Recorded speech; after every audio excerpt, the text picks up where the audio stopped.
righty, we got the Astro Observers for March 2021. We got observing reports, which is really cool because for the past couple months we haven't got too many observing reports.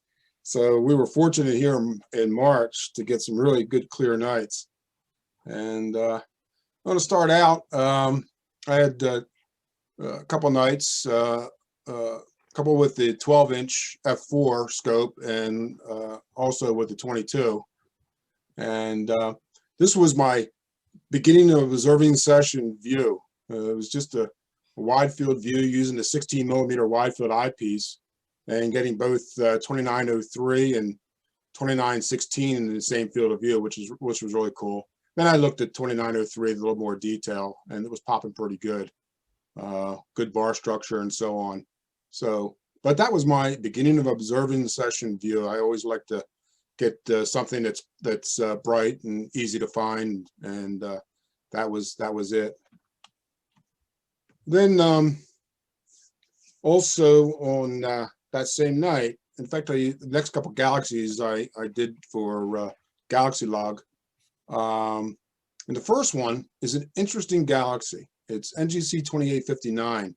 It's in Leo Minor, but it's kind of like on the border of Lynx and Leo Minor. In fact, really, if somebody star hop into this, the easiest way to go is start with Alpha Lynx and then work your way over to the border of Leo Minor and Lynx. And it's right across the border. But this is a really fascinating galaxy. I don't know if you guys ever seen this galaxy before. But the first thing is you can see it's incredibly bright in the center. And here's my near view image down here. And then you have this inner disk right here. And that's what I was seeing. And then it has this outer ring, this faint outer ring. And I could not say I could see it that night. And it'd be interesting to see, what size telescope and how dark a sky you need to get that outer ring. I think with our big guys in the club, and from a good dark side, getting this outer ring. But the what is interesting about, and I mentioned it in Galaxy Log, is it's really a bright core. In fact, if you look at it with a smaller telescope, it almost looks like it's just a faint, fuzzy star. It's very stellar looking. And using averted vision, you'll see more of the inner disk. But the reason is because it's an active central region or core or nucleus of a black hole that has like 100 million times the mass of the sun. So that's why it's so intensely bright in its nucleus. And you can see in the near view image that you can see I did see it as very bright. There was some detail in this inner ring or inner disk part that I could see. And actually, this is kind of a little bit overexposed a little bit, but it's almost like a bar. I don't know if you guys can see it, but it's almost like a bar thing coming through on each side going north to south. So, but the challenge will be is to get this outer ring. It is really a neat galaxy and an interesting galaxy. The inner part, like I said, is easy to see. You can see it in a smaller you can see it in like a 4-inch refractor. But like I said, the good challenge would be to get this outer ring. And like I said, I wasn't positive I could actually see it that night. But the rest of the galaxy stands out really well. Then with the big gun on another night, about almost a week later, I don't know if you guys ever saw this one either. This is a really great spiral galaxy, a big spiral galaxy. And here's my near view image of it. And a lot of this detail in the photograph I was picking up. Interesting little like elongated core, some internal structure with the arms. It really extends well. I mean, you can see it's a fairly good sized galaxy. I was using a 10mm eyepiece. It gets 250 on the 22. It was really impressive. This was an impressive galaxy to view. I'd like to see it from a darker site to see how much more detail. And I think actually I would like to pump the power up a little more just to get some more of that internal structure. But what it kind of reminded me of, the kind of detail it's picking up here, it kind of reminds you of a more inclined M33 and the way M33 looks like in an 8-inch telescope, where you get that hint of the spiral and so on. That's what I was getting with this galaxy with the 22. So this is a good one to go for. Fairly low surface brightness because it is big, but like I said, you get good dark skies. You can, especially this inner detail. Of course, getting some of the outer part of it is a good challenge, but the inner detail is really where it's at. And then I know Rob is going to be talking about this one with more detail because he was using a larger telescope. And this is one of my favorite interacting galaxies. And I nicknamed it a long time ago the bow tie galaxy, for it looks like a bow tie. And it's an ARP. It's ARP 299. And I was using the 12-inch, and I used a 5mm 110-degree field eyepiece, which gave me a 240 power. It was a really nice view. I mean, you could see the bow tie shape. You could see the cores of the interacting pair. This is one of the, it's easy to find. It's like right in the center of the bowl of the Big Dipper. But with big telescopes, and like I said, Rob would be talking about it in his presentation in a few minutes, about what he saw through the 20. And I looked at it when he had it in the 20, and it was an impressive view. But the 12-inch gave this thing a really nice view also. It can be seen in smaller telescopes. I can remember looking at this with the 8-inch refractor and picking up some good detail. So, but if you're into interacting galaxies, which I am, this is one of the better ones for the spring sky. And then going into globs, this is an interesting. M53, which is the brighter one, of course, and then NGC 5053, which is this one here, which kind of looks like a very deep, very rich open cluster or galactic cluster, but it is a globular cluster, and they're very similar in distance. So that's interesting that they're that close together in the sky and they're in similar distance. Now, when I was able to see actually both with the 20mm super wide field eyepiece, and I could actually get both in the same field of view. Then I put the 6mm eyepiece in to look at M53 individually, and that was really a great view. Really resolved a lot of stars. It's a really impressive globular cluster. And for NGC 5053, high power is not good for this. It just kind of like, it's very faint. The stars in it are very faint. So it does a better job doing it at moderate magnifications. So I looked at it with 75 with a 16mm, and then with a 10mm 120, I was able to resolve some stars out of it.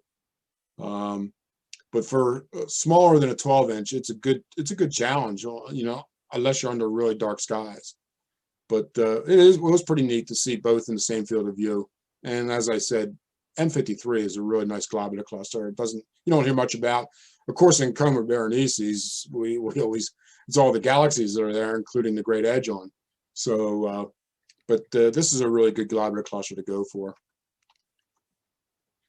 And then the end of observing session view, and I know, Rob, you came, this was my last view with the 22 that night.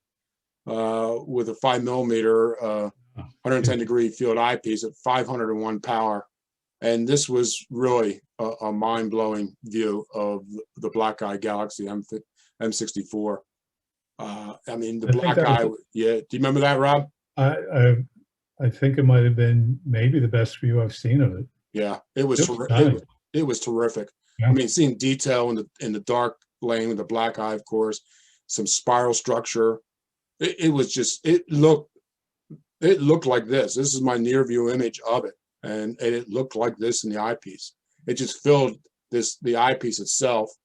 It was really a great view, and really enjoyed it. It was a great way to end that observing session with the 22. So that's it for me. So I'll hand it over to Rob. Okay. Hang on for a second.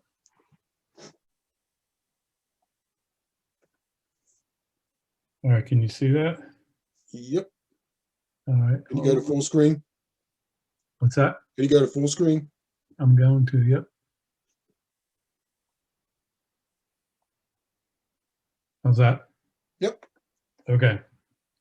So I broke this up into the nights, the different parts of the observing nights we were out. So this was the first night was, I think that's a Saturday into Sunday, if I'm not mistaken. Mhm. Um, up at our private nature sanctuary in Kempton, PA, and I had my 20-inch out. And that was nice to have that out. The last two times I'd observed, I'd had the refractor out. So these conditions were very good this night. So I decided to do something I don't usually do from where we observe. I went kind of farther down into the southern hemisphere than I normally go.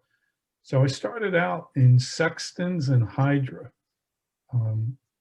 And I got these right at kind of when they were crossing the meridian, pretty close to it. So I started out with this NGC 3115, very bright galaxy. I'm not sure if I've ever seen it before, and the ghost of Jupiter. And honestly, I can't say that I'm almost certain I've never seen it in the 20-inch f3. I might have seen it through the 20 f5. I'm not sure, but anyway, so that's what I went after. And I wasn't really sure what to expect with 3115 because I wasn't that familiar with it. Josh, are you familiar with that galaxy? Not off the top of my head, no. Well, this is no exaggeration. I mean, this is not a near image view like Karl produces, but this galaxy rocks. Mhm. It was bright as Right. could be. Yeah. It Huh. it really showed a lot of detail. It showed a lot of this halo structure that this photograph shows. It reminded me a little bit of M104 without the dust lane. There was Right. just something the way it was sitting in the sky and it had that halo around it. It kind of reminded me of that, but obviously it didn't have the dust lane or the larger central bulge. But I was putting all these objects under real high power that night because the seeing conditions were so good. So even though this is low in the sky, it's bright and it showed stars in the background too. It really impressed me. I was really amazed about that view. Carl, you saw most of I saw it through your telescope, and Yeah. it was on. It seemed so bright, you almost lost my night vision. it just really surprised Yeah. me, when I tracked it down. But the next object, I viewed this under high power, and this one actually was one of the best views I've had for a while in my telescope. And this was the ghost of Jupiter. And I put this under high power with a filter. And this is pretty close to the view I had in my eyepiece. Yeah. The only thing I can't say for sure is, and I wish I had, I really didn't look at these images until after I viewed the object. And I can't say for sure that I saw this little extra loop here, but this circular portion and all this different layering in here was clearly visible. And you could get that bright bulge on that inner ring. Yeah, Yeah. and it was bright. The whole object was just super bright. Really, really good planetary nebula. And again, kind of far down in the south. I forget the declination. I meant to write these down. They might have been like -18, -20, something like that. So they're getting down there, and I kind of caught them at the right time. But I definitely want to come back to that. I just don't know whether it's going to be possible to get it this next coming dark window. I'll have to check the when it transits. But that was just a really fun object to come upon because it's really neat when you tear apart planetary nebula and get all these different layerings in there. The only thing I regret on some of these objects is I didn't borrow anything, and I think the seeing conditions were good enough to borrow. I might have been able to push this another 100x or so, but I didn't really have to, but I could have. And then I went into Cancer. I saw this picture of this galaxy in the Vickers book, and it kind of intrigued me. So I tracked it down. It's NGC 2608, and it's a really cool galaxy. It's a barred spiral. It shows a lot of detail. I put it under high power again, and what I was looking for, if you look at the image in Vickers, you can see these arms stretching down to this little asterism here of these three triangles. And that's what I was looking for. And I was able to trace them all the way down there. I can't say that I saw this much detail in the core. And again, I think for next observing session, I think I'm going to look at some of these photos before I view them, which sometimes that can, influence what you think you're seeing, but other times too, it's like if you know it's there, it gives you more of a reason to go track it down. So I would have liked to have seen it if I could have picked out this kind of, I don't know if that's like a foreground star. Yeah. Maybe it's a supernova. But anyway, this was just kind of a fun little find, and these were kind of the highlights of the first night we were out in that dark window. And then the second one was the, boy, I don't have a calendar in front of me. What was the 12th into the 13th? That would have been, that was Friday into Saturday. Right. So the other one was Sunday into Monday. That's what it was. Yep. So the date on the previous one would have been the 7th, maybe? Yeah, exactly. So it was, if I go back.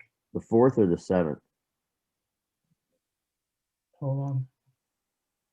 The 7th. Hold on. What happened to my? The Ghost of Jupiter, that was. Yeah, so that was Sunday the 7th into Monday the 8th. Yeah. Okay. And then the next session was Friday the 12th into Saturday 13th. Is that right, Carl? Yeah. Was that a Friday night? I think it was. Yeah, I think it was, yeah. Yeah, it was Friday into Saturday. So on this night, I went after these galaxies, it's not 5710, that should be 5751.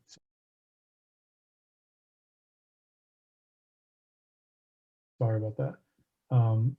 Hickson 68 and this NGC 4710 in coma. So this is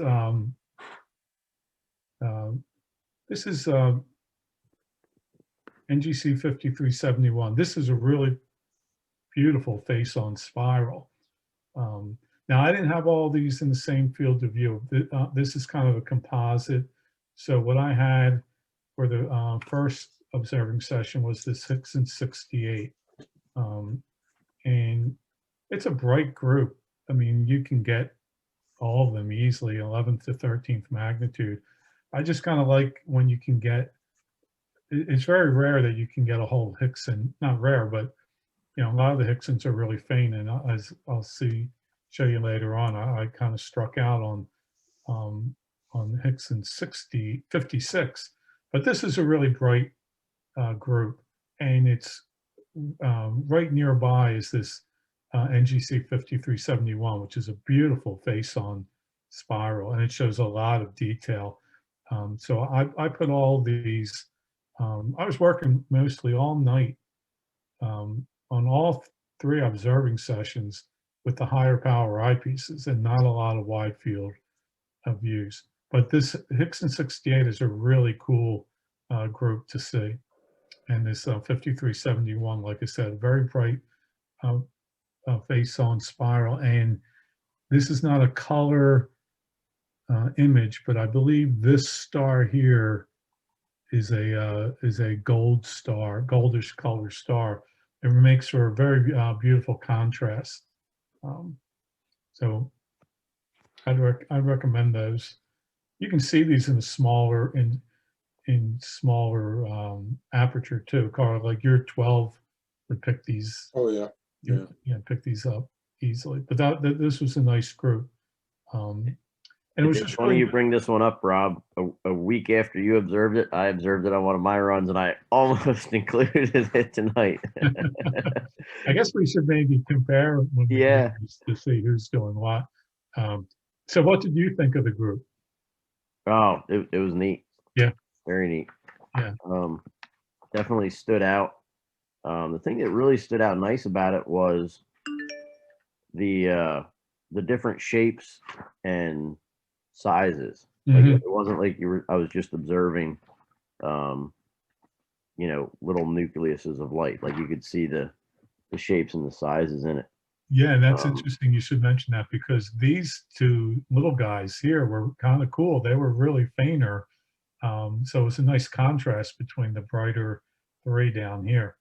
Yep. And I focused, I described it as a beautiful view of a face-on with other inclined galaxies. So that the dimmer one actually caught my eye, but it was because of the shape of it that I think made it kind of stand out compared to the other ones that are actually a little brighter. And then the next one I went for, so this was kind of a cool little find. Josh, you should go after this in the 25. This galaxy is it's 4710 in Coma, and this is another one that I just picked up thumbing through Vickers. I just kind of looking for edge-ons to see, and this one kind of intrigued me, and I put it under high power, and it kind of reminded me a little bit of, well, not quite like M82, but this galaxy was broken into 3 parts. And if you look at it under Vickers, you'll see, like, what you see is you don't really see this connection. So what you see is like, you see this part, and then this darkness, then this part, and then this part. So it almost looks like 3 separate little segments in there, and it was very, very noticeable in the telescope, and it was actually a really cool view. I think it's a lenticular galaxy. I'm almost, well, it says spiral. I think it's lenticular though. I'll have to look that up for you, Carl. And then the last observing night was crazy run at well, I didn't leave my house until 12:20 because the basketball game was on. So I decided to have my cake and eat it too. So I had the car all packed, pointing out the driveway, coffee filled, everything. And as soon as the buzzer sounded, I hopped in the car and got still, what would we get, like 4 hours up there, Carl? Not 4.5 hours. Yeah. And it was a pretty good night. I would say the transparency and the seeing were above That was average. good. It was really good. Yeah. Yeah. So I went after, at Carl's suggestion, I was in the bowl of the Big Dipper here. I went after this 3690 interacting pair. It's an ARP. It's ARP 299. This is not a very good image of it. I couldn't find one that really did justice to the view in the eyepiece. But these are fairly bright. I mean, they're only 10th and 12th magnitude galaxies. It's actually technically 3690 and IC 694 are the interacting pair. And there's another IC or PGC galaxy around here, but I didn't track it down. But these really made a nice view in the 20 under high power, and you could definitely tell that they were interacting galaxies, and obviously very bright stellar bright nucleus, and you could certainly see a connection between the two. Whoops. Yikes. Yeah, these held the power pretty well. And I probably should have pushed these one more stop. I think I could have gotten a little more out of them, but they're well positioned for this time of the year. So I'll go back to them again in this April dark window, because they're dead in the center of the bowl. But I thought that this was really good view, Carl. I appreciate you pointing that to me. Do you want to add anything to Well, the? yeah, I mean, you definitely, like I said, you could, when you look at it through the telescope, especially larger aperture telescopes from say my 12-inch up to 20 plus, it does give you that appearance of looking like a bow tie. And you can, I mean, it is not one of those interacting pairs is like, okay, I think it's interacting. I mean, it's definitely, when you look at it through a telescope, it's interacting. Well, the other thing that I thought that this photograph doesn't do it justice is, and I should have picked a better one, is you definitely see a distinction between each stellar nucleus. Right. Yep. They're very, very distinct. Yep. And I mean, you could see in the 20 there was a lot of modeling going on there. It was just a really great view. And I agree. I said, what you said there about maybe coming up next dark window, if you have a really good night and it's steady like that, it pushing even more magnification on it, because it will take it, and to see even more internal detail. But yeah, as I said, if people who've never really looked at this before, you look at it through a telescope, especially telescopes that are 12 inches or more, you'll be rewarded with a really cool view. I was reading up on this a little bit. I was surprised that there's a lot of ARP observation. There's a lot of observations of ARP galaxies, but I didn't see a lot written up on amateur observations of this. At least not in a Google search. I'm sure there are web pages perhaps where they're there, but yeah, this was a really beautiful, beautiful view. Well, one thing I will add though too is that years and years ago, NASA was putting out about for the Hubble Space Telescope to, have people, maybe recommend something like that, and you could like write it down and send it. And then I was hoping for a long, long time that the Hubble Space Telescope would image this object. Mm-hmm. If you go online and look up Hubble image of NGC 3690, you will see it, and it is spectacular. Yeah, it really is spectacular. So there is a Hubble image of this thing, and it's just really amazing. It is one of the neatest interacting galaxies in the northern sky. and I'm always kind of intrigued, but not intrigued, but kind of favor galaxies or objects that you can get more than one dark window in a row, obviously, or that you're not at the end of it. Because a lot of times, I'll view them, I'll take notes, and then I'll come back and I'll look at the pictures, and then all of a sudden I'll start seeing things or wishing I had looked at it a little differently. So like this is one now, I think, I can get even a much better observation of it the next time out, because I've got more has piqued my curiosity from seeing it the first time and reading up on it. So yep, come back to that. And then yeah, okay, so this was interesting. Okay, so this was one of those, it wasn't quite a duh moment, but it was close to a duh moment, because I was looking at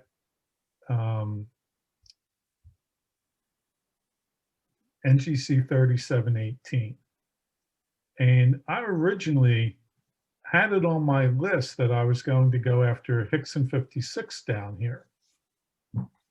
And I didn't know the relationship between these three galaxies. That was my bad.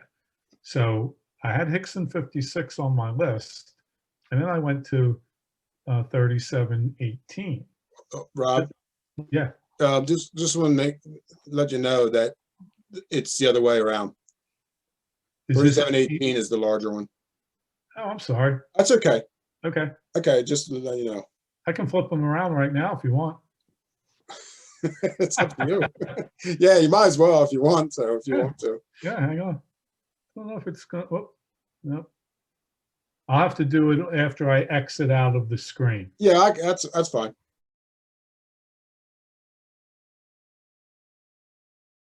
Yeah, I'll just change it and exit out of this when I exit out of the screen. So Rob mislabeled. He's buying the beer at the next observers meeting. Exactly. well, I guess yeah, I don't know how I did that. I guess oh well. Well, the story started with you were surprised and confused to begin with.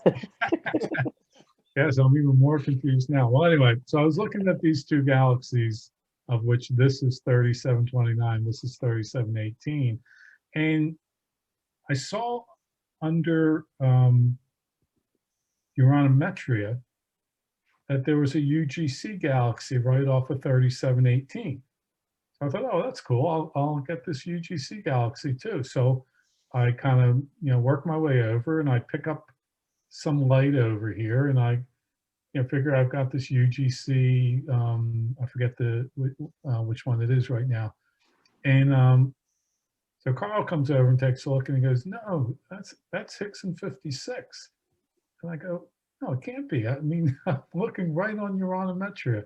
It has 3729, 3718, and UGC's like 6527. Well, I was not aware that Uranometria did not post Hicksons. Maybe they just do the NGCs and just label them as an NGC, like the NGC 68. Those galaxies are bright. Right. They have to be in Uranometria, I would think. Yeah. So anyway, once I figured out what that was, I was able to. Well, we were able to see at least two of those. Three. I was able to Those, see. yeah. Three of them, and they're in the 15th, 16th magnitude range. So that was pretty good for that, for that night. Yep. So that was a nice little find. Yep. So that was that. And then Josh, this is for you, but you're not there. I'm here. You're here. I was just looking through. I wanted to check in the Interstellarium on that Hickson one to see. I'm pretty sure Interstellarium should list all the Hicksons. Okay. Which is one of the things that I like about that versus the Uranometria. Yeah, I was just kind of surprised, but anyway. So this was my my run at a little bit of obscurity, not to compete with your trademarked universe, but these were two objects that I kind of tracked down just for giggles, as they say. So this is the Quasar and Draco, this Markarian 205. It's right off of NGC 4319, and it's bright. This I mean, the photograph shows it brighter than a visual, but it's real easy to spot. So it's kind of cool knowing what you're looking at. So that was kind of fun. And then for some reason, I had it in my head that I was going to track down this weird or obscure planetary nebula called, here it is, got it here. It's Longmore Triton in Coma. And I had a star hop to it, so that was kind of fun. And my finder was dead on. And this is basically what you see. It's 3 stars, and the center star, if you put I only put a UHC filter on it. So I actually might come back to this again and see if I can get a better view of it with like an oxygen 3 filter. But it was kind of fun. It's always fun star hopping, and it was a kind of an obscure object. That's it. Yeah, that's a good. Is that an Abel by any chance? Do you know? I don't think so. Those are some of the trickiest ones to get. Yeah, I don't think it is. But anyway, so it was kind of fun. I probably spent a little longer on it than I should have, but sometimes you get just locked in and you think. In Josh's obscure universe, I've burned half an observing session looking for one stupid object. It's kind of miserable in a way. All right. So Carl, I'll adjust that. That's fine. Yeah, I tell you what, you can adjust it and send me the image and I can insert it into the video. Okay. Yeah. All right. All right. Very good. Yes, I was just looking at this, Rob. This kind of goes back to our discussion. I think it was last month we were talking about the different atlases, and in the Interstellarium, it's got ARP 214 and Hickson 56. That's interesting. All designations listed and listed as NGC number as well. Okay. So that's a nice part of that catalog, is that kind of stuff. Because Mhm. what you described definitely can happen. Yeah. Where you're like looking at something and you don't even realize what you're looking at if it's listed different in the catalog. Well, I was getting confused because I was definitely seeing more than what I expected to see, but I didn't know what I was seeing. Yep. Karl knew the area, and then when he told me what it was, and then I looked it up, I said, "Oh, I can see 3 of those 5 galaxies right now," and they were fairly faint. So that was good. That was good seeing 3 of those. So yeah, it was a good night, and it was nice getting out 3 times. I can't remember the last time I got out 3 times in the dark window and had good nights. I mean, it's one thing to get out, but it's another thing to have a decent night doing it. Yep. Okay. All right, Josh. All right, so let me go to try to go share screen here.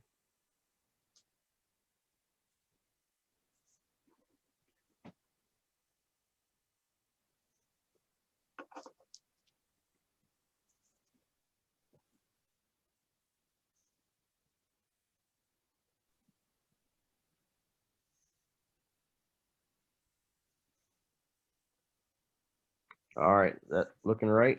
It looks good. Yep.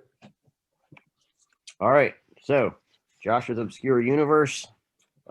This month, it's not all obscure. So actually had a really good dark window, and I actually got out 5 nights all total. 3 of which were really good. The last night was about 3:00 a.m.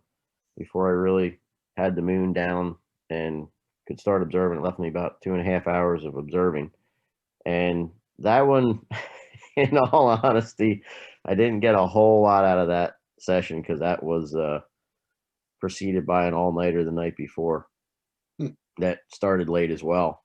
Yeah, when I say all-nighter, I mean that was limited too because of the late start with the moon. Sure. So probably should have sat the last one out. The first night we had had the 25 out with me, and really dove in with this Interstellarium atlas that we were talking about in the last meeting, and it kind of has paid off as far as like I was just saying there, Rob. I'll burn hours and hours and hours on one obscure object, and this has kind of got me focused on more of the brighter stuff, and it proved to be a lot of fun. So the first night of the dark window that I observed was, well, let me get the date here. I can't remember the day. It was at the local site, Blue Mountain Vista, and that was I the think that was 4th. the same night did you go up the 4th? Nope, that was the 4th, and that night was brutal cold. Oh, that's right. That was the really cold night. Yep, Doc and I were up at Blue Mountain Vista, and it was cold and it was windy. Now the wind would gust hard, but it would die out completely for a long enough time you could get in a decent view, and then you would have to deal with the wind gusting back up and kind of let things settle back down. But the scene was what I call fast scene.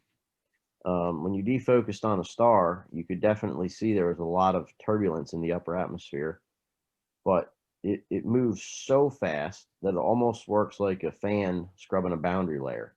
And the scene was really incredible. The stars would stay very crisp at high power.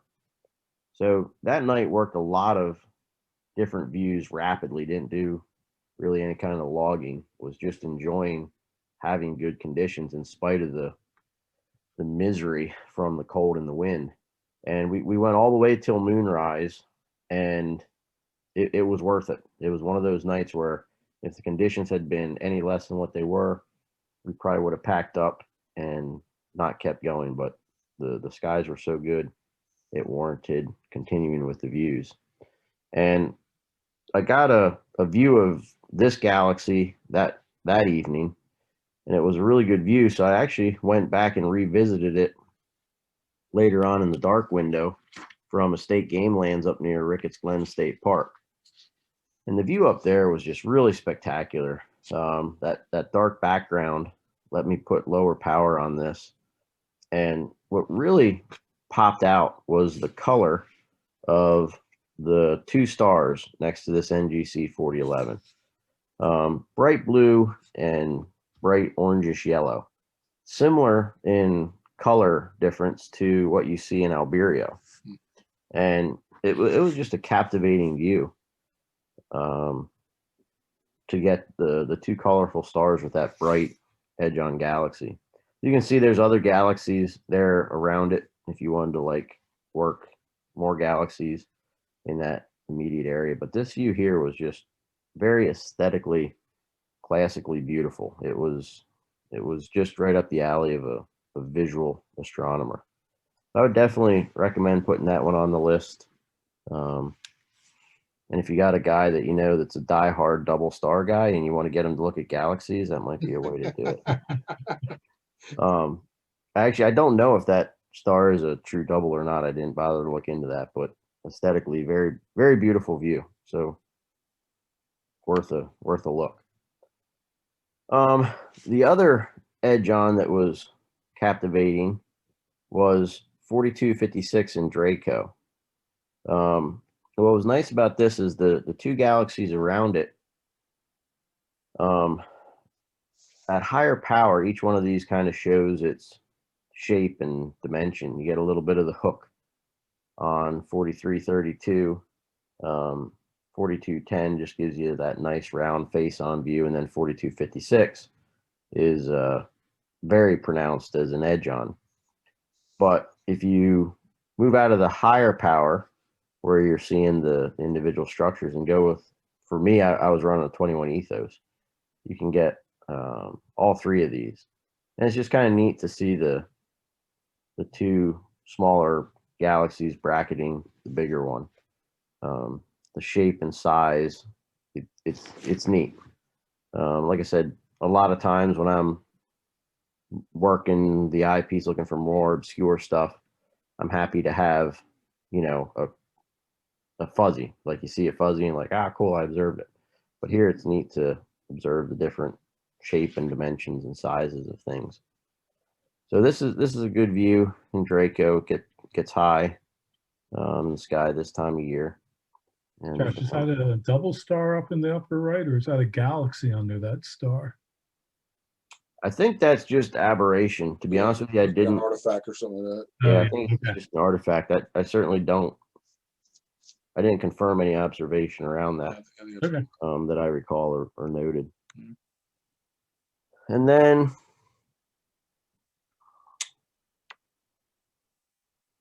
not to disappoint. So it was interesting because I got to work multiple dark sites this round within a few nights of each other. So we had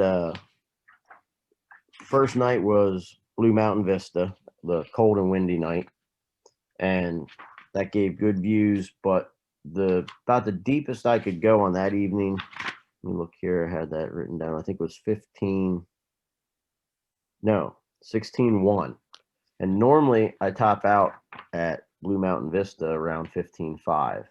So again, that kind of showed what I mean by the conditions, though they were brutal to observe in, they were worth it because it kind of gave us like an extra half magnitude of depth than what I typically would get there. And the scene was incredible. And then the second night that I went to Blue Mountain Vista, which was 3 nights later, that's the night you guys had at Hawk Mountain. That was really good, but we suffered from poor transparency issues. And I think that was just local to the field. And that night, I think we were happy to be in the mid 13s as far as magnitude goes, which sounded like you guys did much better up at Hawk that evening. But then the third evening, the 13th, was when I got out to the state game lands up by Ricketts Glen, and skies up there were obviously significantly darker. And it was neat because this was one of my earlier observations in the evening, and looking at NGC 2701, and as I'm just observing away on 2701, looking for the arms and the dark lanes, boom, there's this little companion galaxy. And I was like, oh, well, I'll check out what this is. And I noticed it's PGC. I'm like, oh, that must be fairly dim. And then there it is, 17.1. So it was neat to get to a true dark site. That's hard to find in the wintertime. A lot of our better sites are closed down. And I was actually a little nervous heading up there because I didn't know if I was going to find it icy or not. It's a state game lands. It's one of the shortest driveways into a state game lands off the main road. And when I got there, the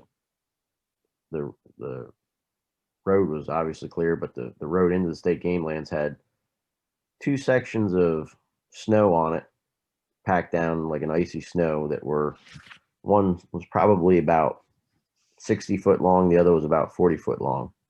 And I was able to get across them no problem and get into the parking lot, and the parking lot was pretty much clear. So it was good to be on the skies again, where you just are observing this bright NGC, and then pop, there's something 17th magnitude in the background. I love the layers of space. I can't help it. For whatever reason, it's just neat to look at something and realize you're looking at so many things beyond it.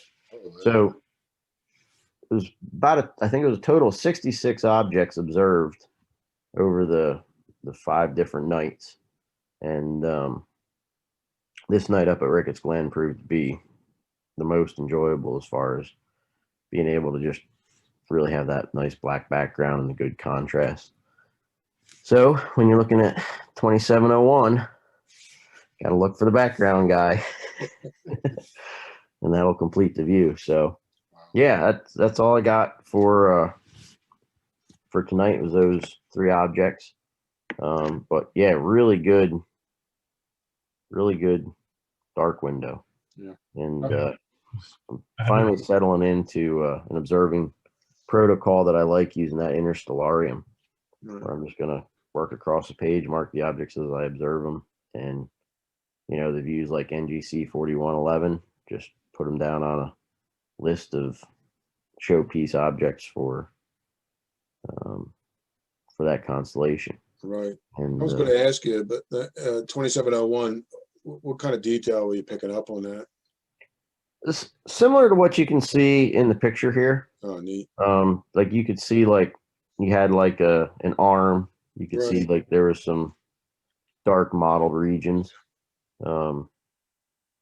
Definitely had some mass to it.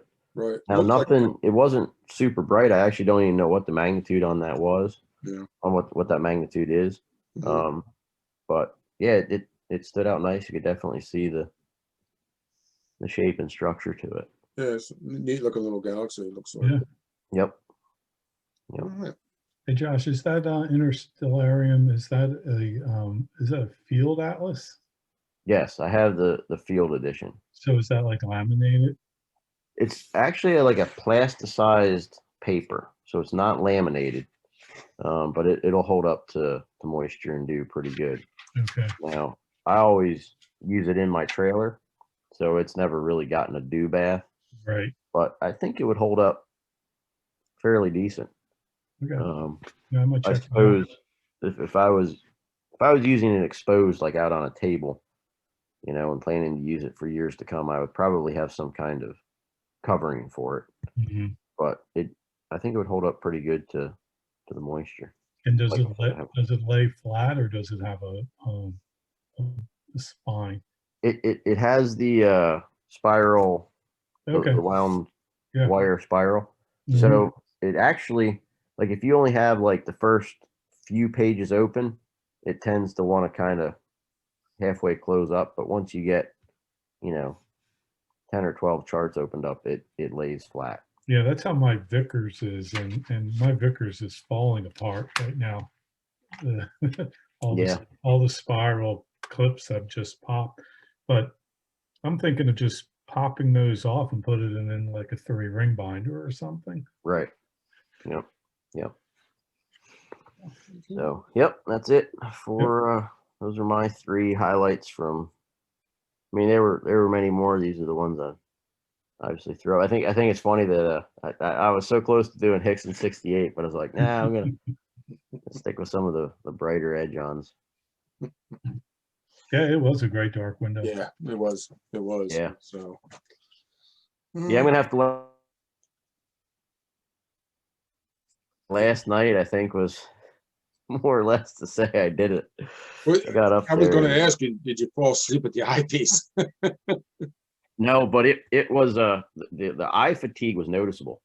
Like I did a lot of observing. Yeah, you did. And very few nights of recovery. I mean, we had the spacing on that. I went out on the 4th. I'm just looking through the notes here. The 7th, 13th.